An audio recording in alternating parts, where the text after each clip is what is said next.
말씀을 보도록 하겠습니다. 오늘 함께 나눌 말씀은요, 출애굽기 3장 11절에서 15절까지의 말씀을 함께 보도록 하겠습니다. 출애굽기 3장 11절에서 15절의 말씀입니다. 제가 한번 읽겠습니다. 모세가 하나님께 고하되 내가 누구간데 바로에게 가며 이스라엘 자손을 애굽에서 인도하여 내리까? 하나님이 가라사대 내가 정녕 너와 함께 있으리라. 내가 백성을 애굽에서 인도하여 낸 후에 너희가 이 산에서 하나님을 섬기리니 이것이 내가 너를 보낸 증거니라. 모세가 하나님께 고하되 내가 이스라엘 자손에게 가서 이르기를 너희 조상의 하나님이 나를 너희에게 보내셨다 하면 그들이 내게 묻기를 그의 이름이 무엇이냐 하리니 내가 무엇이라고 그들에게 말하리이까? 하나님이 모세에게 이르시되 나는 스스로 있는 자니라. 또 이르시되 너는 이스라엘 자손에게 이같이 이르기를 스스로 있는 자가 나를 너희에게 보내셨다 하라. 하나님이 또 모세에게 이르시되 너는 이스라엘 자손에게 이같이 이르기를 나를 너희에게 보내신 이는 너희 조상의 하나님 곧 아브라함의 하나님, 이삭의 하나님, 야곱의 하나님 여호와라 하라. 이는 나의 영원한 이름이요 대대로 기억할 나의 표호니라. 아멘. 오늘 읽은 이 본문 말씀을 가지고 우리가 Who am I vs. I am 이라는 제목으로 함께 말씀을 나누려고 합니다. 한국말로 제목을 적으려고 했는데 영어로 짓는 게 좀 더 클리어할 것 같아서 제목을 이렇게 한번 지어봤습니다. 지난주에 저희가 이제 봤던 말씀이 호렙산 가운데 있는 모세에게 아무 소망 없는 그 땅 호렙산에 있는 모세에게 하나님이 나타나셔서 그에게 계시해 주시고 그리고 그분을 하나님이 불러주시며 그에게 소명을 주셨습니다. 그리고 그 소망 없는 호렙산에서 하나님이 그에게 하나님을 계시하여 주시고 그를 불러주실 때 바로 그 땅이 소망 없는 그 땅이 바로 하나님의 임재가 있는 거룩한 땅 그리고 바로 호렙산에서 신의 산으로 바뀌는 것을 우리가 보았습니다. 그리고 이제 하나님께서 그에게 이스라엘 민족을 이제 출애굽시켜서 하나님이 말씀하신 약속의 땅으로 인도할 그 위대한 사명을 주시고 난 후에 이제 11절에 보면 모세가 거기에 대해서 하나님께 반응하는 것이 이제 지금 우리가 읽은 이 본문 내용입니다. 11절에 우리가 본 것처럼 모세가 하나님께 이렇게 이야기합니다. 내가 누구간데 바로에게 가며 이스라엘 자손을 애굽에서 인도하여 내리까? 영어로 이렇게 말합니다. Who am I that I should go to Pharaoh and bring the children of Israel out of Egypt? 모세가 말하는 초점이 뭐냐면 Who am I? 이렇게 하나님께 묻고 있는 것입니다. Who am I? 내가 누구입니까? 모세가 하나님께 자신이 누구인지를 몰라서 질문하는 게 아니라 자신이 누구인지를 너무나 잘 알기 때문에 말하는 것이죠. 내가 누구입니까? 라고 묻는 게 아니라 모세가 자신을 너무 잘 알아서 내가 누구간데 감히 바로에게 갈 수 있겠습니까? 라고 말하고 있는 것입니다. 모세가 이해했던 그 모세라는 사람은 어떤 사람입니까? 바로 애굽에서는 살인자요. 그것 때문에 도망한 사람이었고 또한 이스라엘 종족에게는 버림을 받고 매국노로서 이렇게 인식된 그러한 사람이었던 것입니다. 근데 모세가 자기 자신을 이렇게 인식하고 있는 데에서는 사실은 자세히 살펴보면은 모세가 자기 자신을 이해하는 것은 외부에서 주어진 그러한 어떤 생각들, 외부에서 주어진 것들로 인해서 모세가 자기 자신을 이해한 것이 더 크다고 말할 수 있습니다. 이와 같이 우리도 우리 자신에 대해서 평가하고 우리를 이해하는 데 있어서 많은 경우 외부의 평가에 의존하는 경우가 많습니다. 그 첫 번째가 말입니다. 다른 사람들이 나에게 말하여 주는 것들, 그것들을 통해서 많은 영향을 받고 그것을 받아들이는 경우가 많습니다. 이 말의 영향력, 이거 굉장히 중요하죠. 잠언 11장 11절에 보면은 성읍은 정직한 자의 축원을 인하여 진흥하고 악한 자의 입을 인하여 무너지느니라, 이렇게 말하고 있습니다. 이 한마디의 그 구절이 말의 영향력이 얼마나 큰지에 대해서 우리에게 보여주고 있는 부분인 것입니다. 예전에 어떤 방송사에서 어떤 취재하는 것을 제가 TV에서 본 적이 있었는데, 오래된 영상인데, 실험을 하는데 밥을 막 해가지고 밥을 이제 공기에다 따로 해서 2개를 담았어요. 그리고 이제 직원들이 출근하고 들어가면서 한쪽에다는 좋은 말, 한쪽에다는 나쁜 말 써놓고 이걸 떨어뜨려 놨어요, 밥을. 그리고 들어가면서 좋은 말이라고 써놓은 그 밥 공기에는 이제 사랑한다, 축복한다, 너 멋있어, 뭐 좋은 말을 다 해주는 거예요, 지나가면서. 그리고 나쁜 말이라고 쓴 공기에는 가면서 이제 너는 못생겼어, 너는 바보야, 이러면서 나쁜 말들을 다 하는 거예요. 근데 이 사람들이 왔다 갔다 하면서 그냥 계속 좋은 말, 그리고 또 나쁜 말 계속 이렇게 해주는 거예요. 그리고 1주일인가 2주일이 지나서 밥 공기 뚜껑을 딱 열어봤는데요, 놀랍게 좋은 말을 해줬던 이 밥 공기는요, 위에 파란, 그리고 아주 보기 괜찮은 곰팡이가 약간 이렇게 덮여져 있었고, 반대로 이 나쁜 말을 했던 이 공기 뚜껑을 딱 열어봤더니요, 그냥 열자마자 썩은 내와 그 다음에 그냥 보기도 흉측한 막 엄청난 그런 곰팡이들이 완전히 그냥 장악을 하고 있었어요. 똑같은 조건이었는데 단순히 그냥 좋은 말과 나쁜 말을 한 것뿐인데 거기에 대해서 반응되어지는 게 실제로 달랐다는 것입니다. 그래서 이 말의 영향력이 얼마나 큰지는 영적인 세계 안에서뿐만 아니라 실제적으로 이 검증이 된 그런 임상적인 그런 것들 실험을 본 적이 있었습니다. 자, 그리고 말의 영향력뿐만이 아니라 환경의 영향력이 있습니다. 두 번째, 말의 영향력 첫 번째고요. 두 번째는 환경.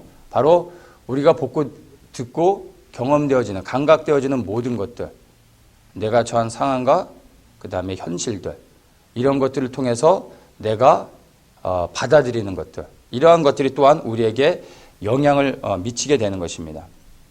모세는 애굽에서 도망 나오면서 좋은 말을 듣지 않았을 것입니다. 분명히 모세를 향해서 수많은 사람들이 그런 낙심케 하는 이야기들, 저주하는 이야기들, 그런 이야기들을 들으면서 그는 그것들을 받아들였던 것이죠. 또한 광야 생활 가운데, 이 생명 없는 그 광야 가운데 아무도 기억하지 않는 그런 현실 가운데서 본인이 느끼고 받아들이는 것들, 그런 것들이 다 모세가 취한 것이죠. 그래서 그는 자신은 아무 소망 없는 그러한 사람으로 인식했던 것입니다. 그렇기 때문에 하나님이 그에게 계시해 주시고 그에게 나타내 주셔서 그에게 위대한 사명을 직접 주셨음에도 불구하고 모세의 반응은 Who am I? 내가 누구관데 바로에게 갈 수 있습니까? 라고 대답할 수밖에 없었던 것입니다. 모세가 자신을 이해한 지금 이러한 것들은요, 사실은 잘못 이해한 것은 아닙니다. 그런데 모세가 잘못했던 것 무엇이냐면 바로 이러한 자신이 이해한 자기 자신에 대한 것을 하나님께 가지고 나가서 하나님은 어떻게 말씀하시는지에 대해서 사실은 하나님께 여쭈어봤어야 되는 것입니다. 그리고 하나님이 말씀하시는 것을 들었어야 됩니다. 그런데 모세는 바로 하나님이 자신을 어떻게 말씀하시는 건지에 대해서는 모세가 인식하지 못했다라는 것입니다.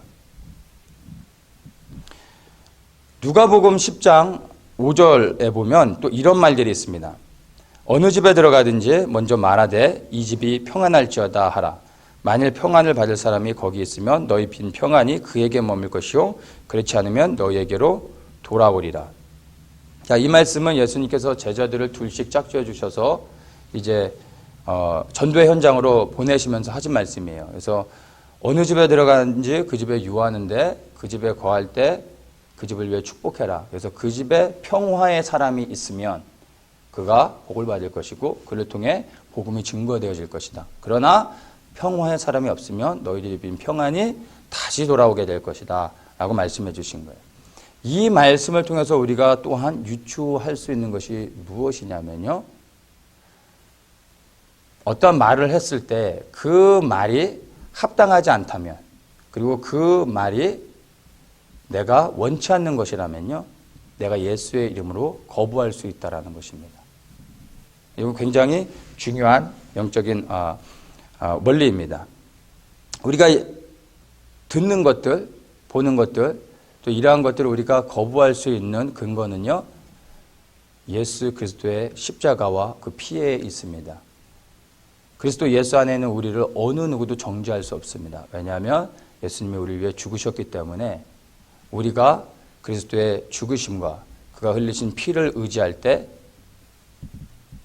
우리를 향해서 이 포인아웃하고 저주하고 또 우리를 무너지게 하고 넘어뜨리려고 하는 모든 저주의 말들을 예수의 이름으로 우리는 그것들을 거부할 수 있다는 것입니다. 그런데 내가 그것에 동의하지 않는다 할지라도 가만히 있으면요, 그 영향력들이 내 안에 들어와서 불법이지만 합법적으로 역사할 수 있다는 것입니다. 일주일 전인가 2주 전인가 제가 새벽 1시에 말씀을 보고 있는데 무심코 이렇게 딱 뒤를 돌아봤는데 쥐가 이 책장 그 코너로 싹 들어가는 거예요. 깜짝 놀라가지고 야, 너무 피곤하고 그래서 잘못 봤나? 그러다가 아무래도 너무 커요. 뭐 바퀴벌레라고 생각하기 위해서 옆에 코너에 서서 이렇게 잠깐 서 있었더니 한 5분 지나니까 쥐가 나오더라고요. 근데 저를 보더니 다시 들어가요. 그래서 이제 모든 일을 스톱하고 그 쥐를 잡는데 한 1시간, 거의 1시간 넘게 쥐를, 1시간 정도 넘게 걸려서 쥐를 잡았어요. 몇 주 전에 사실 아내가 그라지에 쥐를 봤다고 얘기해가지고 제가 그라지에다 쥐약을 몇 개를 놨었는데 그 쥐가 이제 그라지에서 집으로 들어가는 문으로 해서 제 방에 들어왔던 거죠. 쥐에게 너 왜 우리 집에 들어와서 넌 불법이야 라고 말한다고 나갈까요? 안 나가죠. 문이 열려있기 때문에 들어오는 거예요. 문이 열려있다는 게 뭡니까? 우리의 영적인 생활 가운데서 우리가 보고 듣고 만지고 경험되어지는 모든 것이 악한 영들이 우리에게 들어올 수 있는 통로가 되는 것입니다. 그리고 그런 것들은요, 그냥 열려있으면 들어오는 거예요. 쥐를 환영하고 들어오라고 말하지 않아도 열려있으면 알아서 자기가 들어오는 것처럼 악한 영들은요, 하여튼 통로만 되면 들어올 수 있는 구멍만 있으면 들어오는 것입니다. 들어왔을 때 우리는 봤으면 거기에 대해 반응을 해야 돼요. 같이 살든가 아니면 몇 시간이 걸리건 잡든가 둘 중에 하나를 취해야 된다는 것입니다. 그래서 우리의 일상의 삶 가운데서 우리가 보고 듣고 경험되어진 수많은 것들을요, 우리가 무엇을 받아들이고 무엇을 거부할 것인지를 매 순간 결정하고 거기에 대해 반응해야 됩니다. 원치 않으면 예수의 이름으로 그것을 즉시로 거부해야 되는 것입니다. 그래서 금지기도와 방패기도, 이런 것들, 보호기도가 굉장히 중요합니다. 우리가 나가서 하루 종일 밖에도 보내고 집에 들어오면 씻는 것처럼 예수 그리스도의 보혈의 피로서 우리를 날마다 씻고 정결케 하는 것, 아침 저녁으로가 아니라 매 순간 하는 것이 사실 너무 중요합니다. 특별한 원리나 뭐 어떤 공식이 있는 것이 아니라 예수 그리스도의 보혈의 피로, 그리고 예수 이름의 권세로 그런 것들을 씻고 또한 제거하는 것입니다. 근데 모세는 이러한 것들에 대해서 실패했던 것 같아요. 외부에서 들었던 수많은 정보들을 그냥 그대로 다 받아들였던 거죠.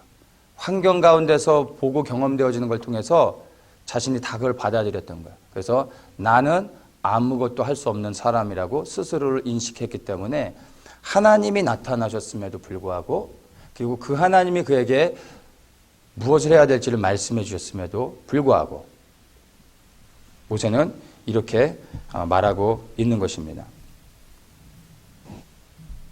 여기에서 중요한 게 뭐냐면요, 외부에서 들어온 수많은 어떤 정보들, 그리고 말들, 경험되어지는 것들, 수많은 인풋들을 내가 순간순간 무엇을 받아들이고 또한 무엇을 거부할 건지를 결정하고 거기에 맞는 반응을 해야 된다는 것입니다. 또한 알게 모르게 내 삶의 영역 가운데 들어온 부정적이고 악한 영들의 영향력들을 예수의 이름으로 반드시 제거해야 되는 것입니다. 모세는 바로 이런 부분에서 실패했던 것이 아닌가 생각이 듭니다. 12절에 이제 보면요. 이제 하나님이 모세에게 이렇게 말씀하십니다. 모세가 이제 내가 누구간데 who am I? 내가 누구간데 감히 바로에게 설 수 있겠습니까? 라고 하나님께 말하고 있을 때 12절에 하나님이 모세에게 답변하십니다. 내가 정녕 너와 함께 있으리라. I will be with you. 이렇게 말씀하시는 것입니다. 만약에 정말 하나님이 모세에게 이렇게 나타나셔서 말씀하신 것처럼 저한테 하나님이 저에게 계시해 주시고 나타나 주셔서 내가 너와 함께 할 것이다 라고 말씀하신다면 저는 정말 엄청난 감동과 함께 막 눈물을 펑펑 쏟을 것 같아요. 하나님이 나타나셔서 I will be with you. 내가 정녕 너와 함께 하겠다라고 말씀하시면 여러분 뭐가 더 필요합니까? 무슨 말이 우리에게 필요합니까? 내가 $1,000,000를 주겠다가 능력이 되는 것입니까? 아니면 내가 너와 함께 하겠다라는 것이 우리에게 능력이 되는 것입니까? 정말 이 얘기를 제가 직접 하나님부터 듣는다면요, 이 온몸에 전율이 일어날 것 같아요. 그런데 모세는 하나님이 이렇게 말씀하시는데도 불구하고 Who am I?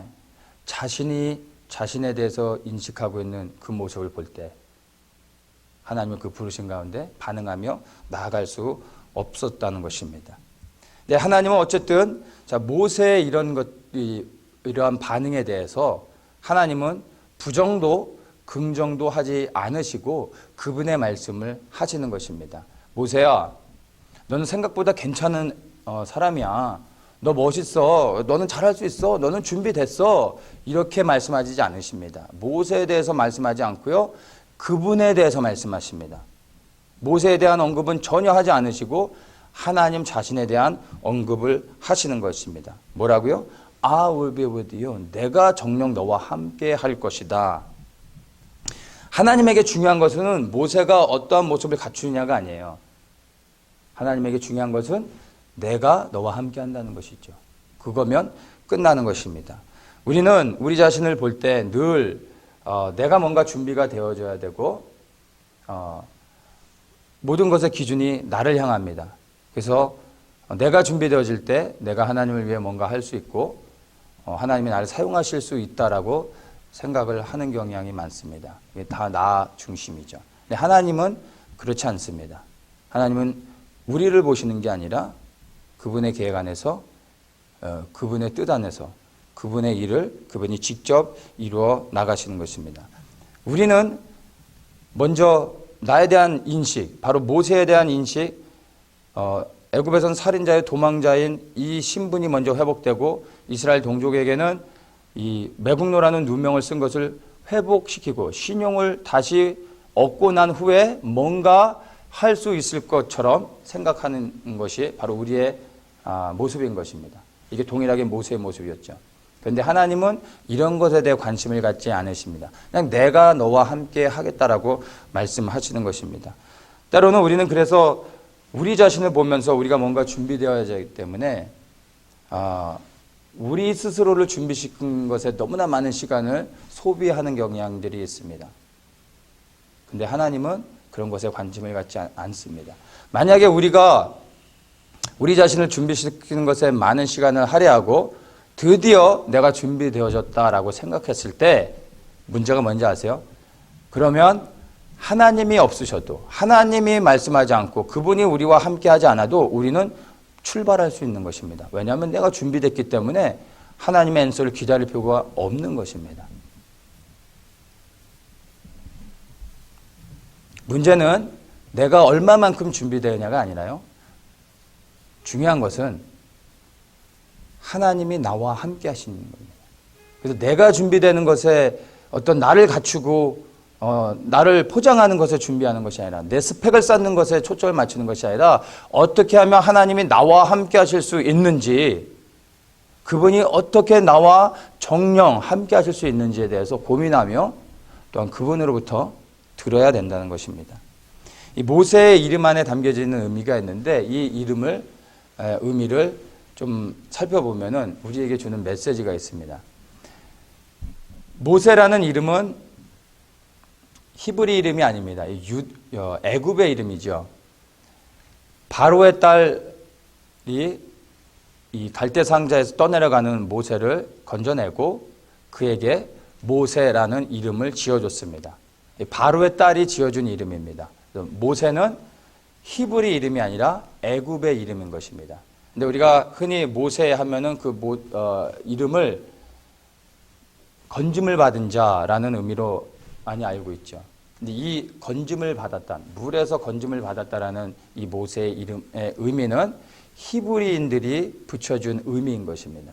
근데 애굽의 이름인 이 모세에 담겨져 있는 원래 애굽의 그 의미가 뭐냐면 누구의 아들이라는 의미입니다. 그러니까 아무개의 아들이 아니라 누구나 붙여낼 수 있는 이름이 아니라 어느 신들의 이름, 어느 신의 이름이라고 말할 때 쓰는 단어인 것입니다. 그러니까 애굽에 다신을 섬기잖아요. 신들이 많은데 무슨 신의 아들이라고 할 때 모세를 쓰는 거예요. 사람의 아들이라고 할 때 모세를 쓰는 게 아니라 신의 아들이라고 말할 때 모세라는 단어를 쓰는 것이었습니다. 이게 바로의 공주가 모세에게 붙여준 이름이었던 거예요. 그러니까 이게 의미가 있습니다. 모세가 호렙산에 있을 때 하나님께서 그에게 나타나셔서 두 번을 불러주세요. 모세야 라고 하나님 부르시죠. 그때 히브리식으로 얘기하면 건짐을 받는 거예요. 그가 처해진, 낙담되어진, 실패한 그러한 상황과 환경 가운데서 하나님이 그의 이름을 부르실 때 그가 건짐을 받는 것입니다. 구원을 받는 것입니다. 이게 회복되는 것이죠. 또한 두 번째 모세야 라고 부르실 때 이제 애굽의 이름으로 의미를 이제 해석한다면 하나님의 아들이 되는 것입니다. 그리고 이제 비로소 하나님의 아들로서 회복되어지고 이제 그 부르신 가운데 그가 나아갈 수 있는 것입니다. 그래서 나 자신을 갖추려고 하는 것도 문제지만 또한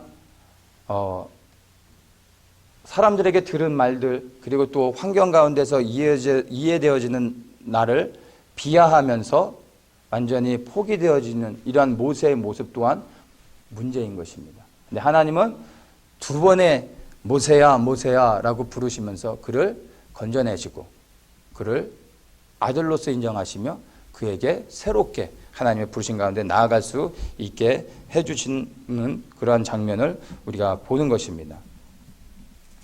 이제 하나님께서 내가 정녕 너와 함께 있으리라 이렇게 말씀하시고 난 후에 이제 13절 14절을 보면요.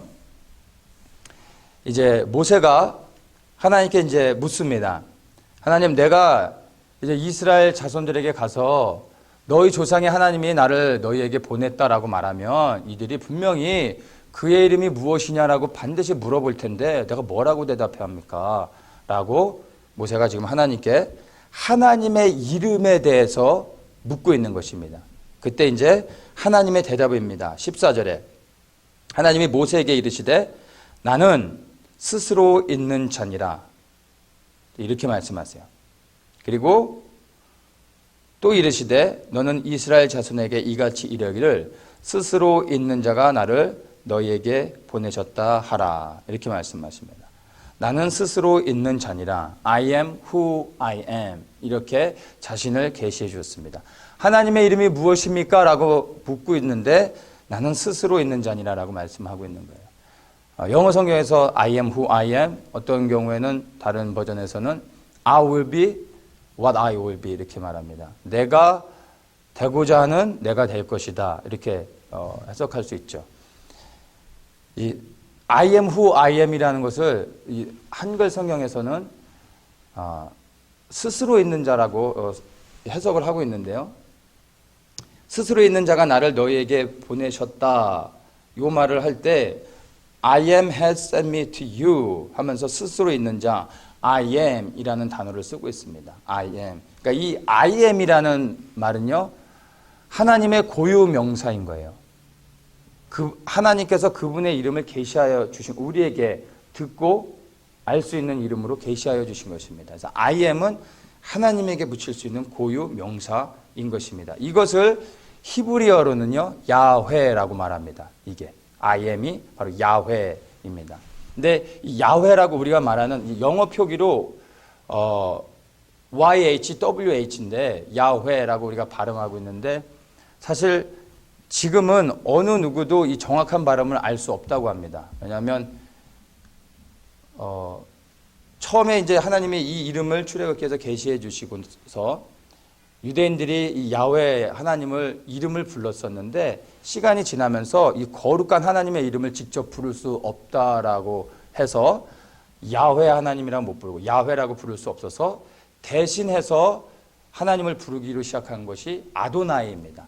아도나이라고 대신해서 부르기 시작했는데, 그 아도나이의 의미가 The Lord, 주라는 의미죠. 근데 우리 한글 성경에서는 The Lord 이것을 아도나이, 이거를 여호와라고 해석을 하고 있습니다. 자, 그래서 어쨌든 I am은 하나님에게만 붙여서 사용할 수 있는 하나님을 의미하는 고유 명사인 것을 우리가 분명하게 알 수 있습니다. 요한복음 14장 6절, 우리가 다 아는 말씀이죠. 내가 곧 길이요 진리요 생명이니 나로 말미암을 것은 아버지께로 올 자가 없느니라. 이거를요, 영어 성경으로 보면은 좀 더 클리어해집니다. 내가 곧 길이요 진리요 생명이라고 말씀하고 있는데, 영어 성경에서는 I am the way, the truth, and the life. 뭐라고 시작합니까? I am. 우리가 예수님이 길이고 진리고 생명인 것을 다 압니다. 근데 왜 그분이 길이고 진리고 생명이 되실 수 있냐 하면은 그분이 I am 이기 때문입니다. 그분이 하나님이시기 때문인 겁니다.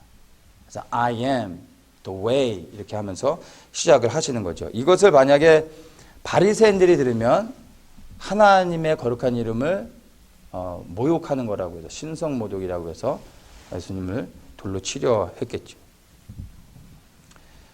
재밌는 게요, 최근에 조엘 오스틴이 책을 하나 새로 냈습니다. 조엘 오스틴 하면은 이 타이틀이 여러 가지가 있는데 이 번영복음의 대가죠. 이 사람이 이번에 새로 낸 책 이름이요, 충격적이에요. 책 이름이 The Power of I Am입니다.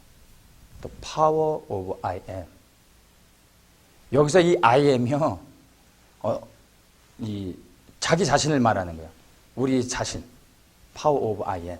그런데 이걸 한국말로 어떻게 트랜슬레이트 하는 게, I am의 힘 이런 거죠. 근데 이 I am이 나를 향하는 거지만 실상 그 I am이라고 말할 때 거기에 이 출애굽기에서 말하는 하나님의 I am, 이 하나님의 능력을 취하기 원하는 거예요. 이게 보이십니까? 이 사람이 책을 많이 썼는데 그 가장 어떤 그 단계별로 큰 책들의 그 프로그레스를 보면요, 긍정의 힘, 그 다음에 잘 되는 나, 이제 이번에 나온 The Power of I Am이에요. 긍정의 힘이 Your Better Life인가요? Your Better Life. 그 다음에 두 번째 Become a Better You. 그 다음에 Power of I Am. 이렇게 된 거예요. 다음에 아마 이 사람이 책을 쓰면 제가 생각할 때 아마 I am who I am이 되지 않을까, 이제 끝까지 가지 않을까 싶어요. 자, 여기서 얘기하는 게 뭔지 아세요? 이제 스스로에게 자기 체면을 걸게 합니다. 이렇게 말하라고 해요. I am beautiful. I am healthy. I am strong. 그냥 I am만 붙이고 좋은 얘기는 그냥 다 하게 하는 거예요. 그 다음에 맨 마지막에 뭐라 얘기하냐면 How you feel? Let's say amen. 이렇게 말하는 거예요. 그러니까 하나님에게 붙일 수 있는 이 I am이라는 하나님의 이름을 이용해서 내가 취하는 거죠. 그리고 이 자기 체면을 걸어서 이제 어떤 내가 그냥 신이 되는 그 느낌들을 받게 만드는 거예요. 이게 지금 이 사람이 낸 책의 일단 핵심 내용입니다. 여기에서 발견하는 게 뭐죠? I am. 내가. 우리도 말할 때 은연중에 이런 얘기를 많이 하죠. 내가 했습니다. 내가 할 줄 압니다. 내가 할 수 있습니다. 납니다. 이런 얘기들. 그것이 나를 드러내려고 했던 것이든 아니든 이게 영적인 영향력은요. 나를 드러내는 것입니다. 내가. 근데 정말 하나님 앞에 겸손하고 헌신되어 있는 사람은요. 하나님이 하셨습니다. 하나님 바로 내게 능력 주신 자에서 내가 할 수 있습니다. 이렇게 말하는 이거 완전히 틀려지는 거죠. 성경 66권 가운데서 가장 아름다운 단어들로 그리고 이 하나님을 찬양하는 데 있어서 가장 이렇게 아름다운 문장들로 돼 있는 것이 시편입니다. 이 시편에 독특한 특징이 하나 있습니다. 시편의 독특한 특징 가운데 하나는요. 주어가 많은 경우 여호와로 시작을 합니다. 그 대표적인 게 시편 23편입니다. 여호와는 나의 목자시니 내가 부족함이 없으리로다. 이렇게 되는 거예요. The Lord is my shepherd. 틀리죠 벌써. I shall not want. 그렇기 때문에 내가 부족함이 없다. 뭐가 시작이에요? The Lord is my shepherd. 근데 여호와라는 이 의미를 딱 빼버리고 I shall not want. 나는 부족함이 없다라고 하면 이 파워 오브 I am의 조엘 오스틴의 말과 똑같아 버리는 거예요. 나는 잘할 수 있어. 나는 괜찮아. 나는 멋있어. 나는 모든 것을 갖췄어.